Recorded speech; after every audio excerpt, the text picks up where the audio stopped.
Well, good morning, E-Town. It's December the 18th. It is the final day of this semester at ETHS, and it's the final day of a semester unlike anything anybody at ETHS has ever experienced. And I don't feel as if that's an exaggeration at all. Hi there. I'm Eric Witherspoon. I'm the superintendent here at Evanston Township High School, and I'm joined by Dr. Marcus Campbell, the assistant superintendent and principal of Evanston Township High School. And we have been doing our E-Town Lives on a regular basis all fall, and this will be then the last E-Town Live of 2020. And I know from what folks have been saying pretty regularly these days, I think collectively we seem to really be looking forward to putting a bow on 2020 and getting into 2021. Marcus, how are you doing, and what are your reflections on this last day of this semester? Well, I am happy for the break, and I think it's going to be the first real break you and I have been able to get since March 13th. But I was also sitting here thinking, and I really mean it, that, it's been an honor to serve with you during this crisis, with your experience as a superintendent and with the chemistry that we have on the team and with the amazing staff that we've had. It is a blessing to be a part of the Wildcat family. So happy holidays to you and your family. Well, happy holidays to you, and how nice of you to really lift that up. First of all, thank you for mentioning that how well we work together. And we really are a good team. And I think it's just so great that you've had these numbers of years of experience at ETHS before we got into a crisis like this. And I've been so appreciative of my experience, not only here, but as a superintendent. And yet, as all of my colleagues and yours can tell us, and yet we've never had any experiences like this before. You take your best experiences and you try to apply them to the unknown. Yeah. And I know we've all been doing that, and I'm just so thankful that we've been able to keep everybody at ETHS safe. Yeah. And keep the education going. Yeah, I remember you saying once, I've had to shut schools down for a couple of days, but never for several weeks or months. I don't. What is this? It's like, wow, that's. You got that right. And there have been more than a few times I've awakened in the middle of the night in a cold sweat, thinking, what in the world comes next? That's right. But we're doing it, and to all of our teachers and to our staff and to our students and families, we really do know that you have been making this work.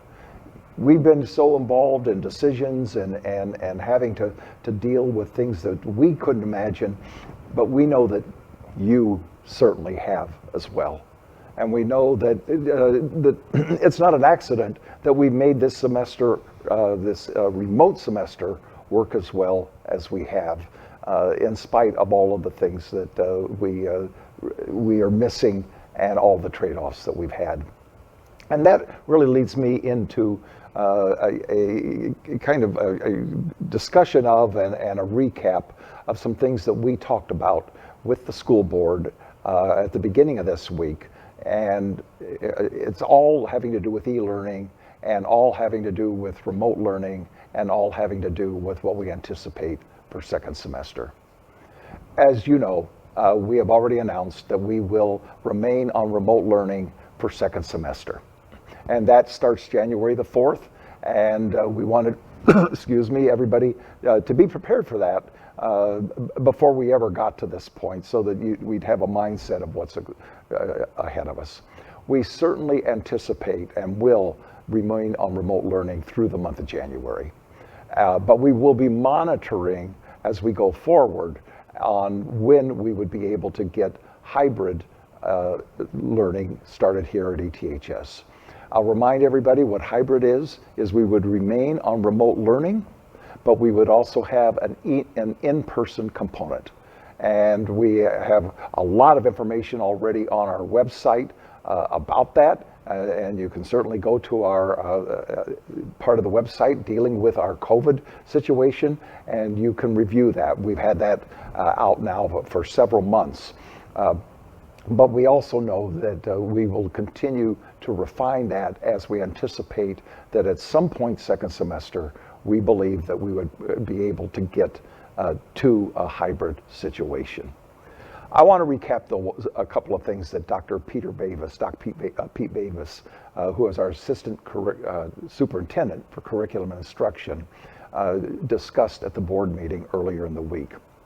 And as he was discussing e-learning and what we have been learning, he pointed out that, first of all, we know that the best delivery system in a school like ours, in a high school, is in-person instruction. And we know all of the health reasons and the pandemic reasons that we've been unable to do that.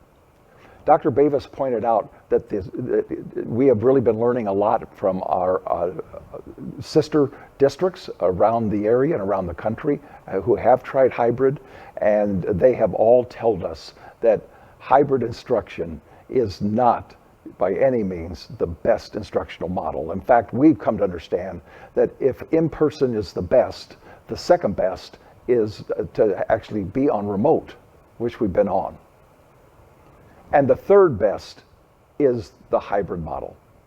But we also know that with all the trade-offs of in-person and young people not being able to get into their high school at all, and all of the other social emotional issues, we know that we want to be able to try hybrid when we can determine that it is at least safe enough that we can maintain high safety standards at the school. So that's where we are right now. And we also discussed some other things at the board meeting, and I'm going to ask Dr. Campbell to discuss some of those. Yes. Well, thank you, Eric.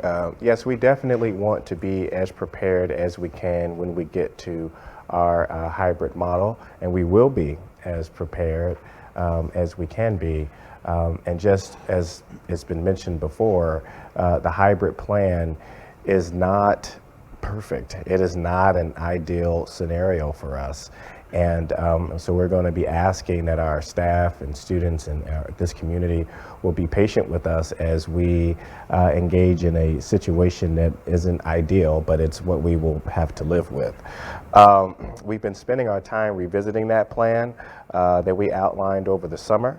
As mentioned at the board meeting, our staff has been working throughout first semester to address a wide range of challenges in this large building, which is more than 100 years old.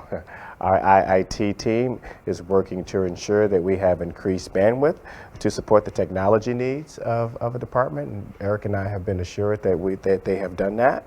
Our operations staff is doing an amazing job at sanitizing and will be sanitizing high touch areas and making sure that all of our classroom and offices have hand sanitizer. We have also already set up classrooms that are socially distanced with socially distanced desks and setting up gyms and other large spaces that we will be distancing for various activities, including possibly lunch. Plexiglass has been installed with PPE supplies and they have been ordered. So people will be coming back to an ETHS that has signage around being 6 feet apart and so many other things. It will look like the school that we left, but it won't look like the ETHS that we left, and it certainly won't feel like the ETHS that we left. We outlined these steps at the beginning of the school year and have revisited every detail. One area that has been a major undertaking is our HVAC system. That is our heating, ventilation, and air conditioning system. We know how important air quality and air replacement is, and so our engineers have been working to make the necessary updates, working with vendors and experts in their fields to make sure filters are retrofitted and that we have the appropriate IDPH and SB filters here in the school, and we do. We're checking and rechecking to make sure that there's a return and supply for every classroom and office space where there are no windows. And of course, we will continue to follow all protocols from the Illinois Department of Public Health.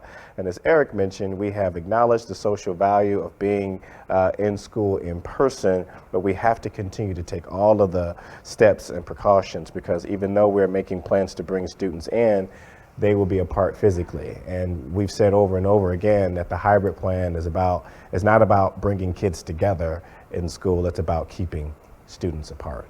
Eric? And that's really a good reminder, Marcus, that even when we are able to start enacting a hybrid plan at some point later in first semester, we will still have to follow all of the safety protocols. We don't anticipate that changing for quite a while. Masks are going to be mandatory, and I really stress the word mandatory. There will be no option. They will be needed, and they will be necessary, and they will have to be properly worn at all times. We will do social distancing, we will do hand washing, we will do temperature checks, and we will continue to have people self-certify on all of the health questions that IDPH and the CDC have put out about being able to certify that you don't have any of the symptoms of COVID. Just going to be critical. I want to remind everybody, though, because I know on the one hand, nearly everybody understands why it won't be safe to open in January. But I just want to remind you of just something that we have been hearing in the last couple of days. The models for what could occur with COVID in the next few weeks, in fact, in the next 4 weeks. So that would give us to January 9th, 1 week into the new semester. The models are predicting that we could have as high as 85,000 more deaths in America than we have had even to date. That we could possibly have 391,000 deaths by the end of our first semester when we come back in January. That those models only go to January 9th and do not account for what effects the winter holidays may possibly have on the spread of COVID. And as we know, there is a lag time from the exposure until those hospitalizations and sometimes deaths start to occur. So all of the predictions, and I am not a scientist, Marcus is not a scientist. We are educators, though, and we do pay attention to what the health officials are telling us, and we do follow the science. And what we know is that all the predictions, and just yesterday, Dr. Fauci was doing this again, all the predictions are that the month of January, and even possibly into the month of February, are going to be very serious days in this pandemic in this country. So we will continue to monitor, and we will continue to make sure that all those safety protocols are in place. But I do want to point out one other thing that was brought up at the board meeting on this past Monday evening. After our report on the e-learning, our Board of Education really gave special kudos to the teachers and staff at ETHS who have been working so closely with the families to really make this e-learning as successful as we have at least been able to do. And I want to pass that on. I know, again, I've mentioned this in previous eTown Lives. I know sometimes people have this attitude, well, the teachers just don't want to go back to school. Well, the teachers don't want to work. And I'm going to repeat it again. That is absolutely false. Teachers are working as hard and harder as they've ever had to work. They are teaching all their students in all their classes just as they've ever had to do. And they too follow the science. And they too understand the dangers of a deadly virus. And they too want to make sure that whatever we do, we are taking all of the safety protocols into effect and into account. But from the Board of Education, from myself and from Marcus, to all of our staff that has been doing such a Herculean and heroic job this semester, thank you. And to all the families and all the students who are working to try to make this successful as well. Thank you, Marcus. That's so true, Eric. We try to make sure that we acknowledge how hard the staff and our students are working every single day. And we can't say it enough. Thank you. We know everybody's working hard, and we know everybody's tired and exhausted. And there's a lot of toll, that psychological toll and the physical toll that this lingering pandemic has had on all of us. But we're certainly appreciative of everyone who has just been working so hard to keep going and to engage in resilience and perseverance. And the great thing about it, I'm so grateful for our Board of Education, because they see this too.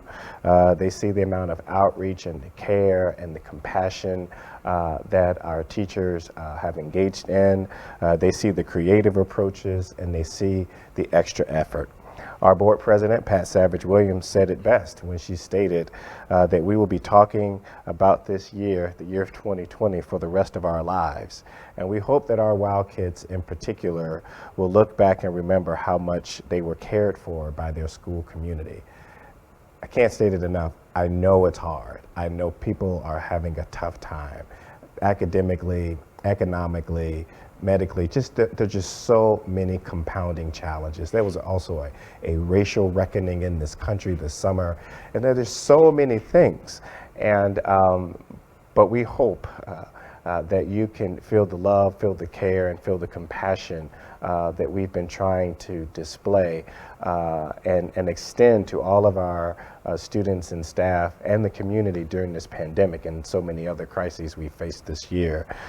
And so for the time being, let's continue to get through this together and look out for one another. Remember that the second semester starts Monday, January 4th. That is not an asynchronous learning day. We will be engaging in synchronous learning efforts on Monday, January 4th with Enhanced Ease Learning.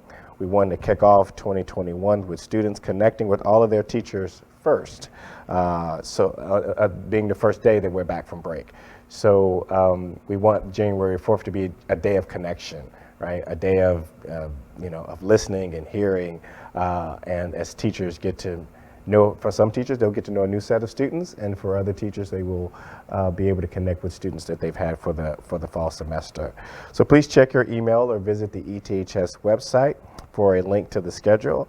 The schedule for the remainder of the week, January 5 through 8, is also linked, and a reminder about the class periods that meet each day. But we hope that you are feeling the love, E-Town. And there's plenty of love to give around and plenty of it to go. Eric? Marcus, thank you so much for those words. Powerful and absolutely true and heartfelt.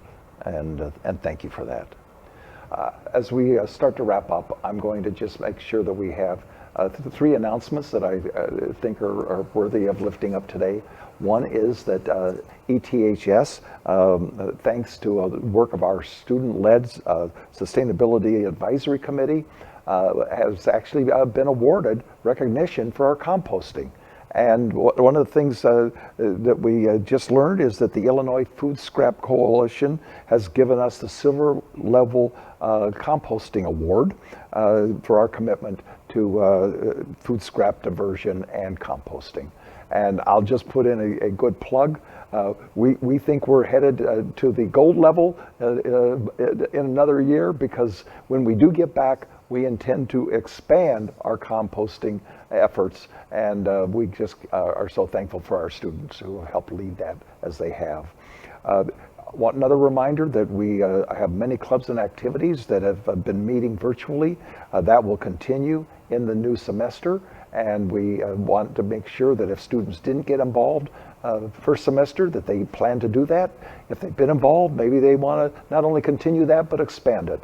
And in conjunction with that, to all of our families and students, if you need assistance and help in any way, both academically and social emotionally, please reach out to us.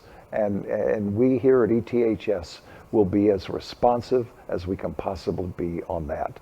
And finally, I want to point out that we will continue our meal distribution. It is available and free to all students. It will continue through the holiday season, and we will actually have a distribution on Monday the 21st and again on Monday the 29th. These are breakfasts and lunches Any young person 18 or under in Evanston can come to come to ETHS and participate in that. And please don't hesitate to come for that food distribution. I finally want to say this. With a new semester comes new opportunities. With a new calendar year will come new opportunities. And as we put this first semester and 2020 to bed, let's really look forward to a new year and new opportunities and an ability to start to come out of what we've been experiencing and to make 2021 an absolutely wonderful year. Thank you, everyone, for what you've done this past year. It's a great day to be a wild kid.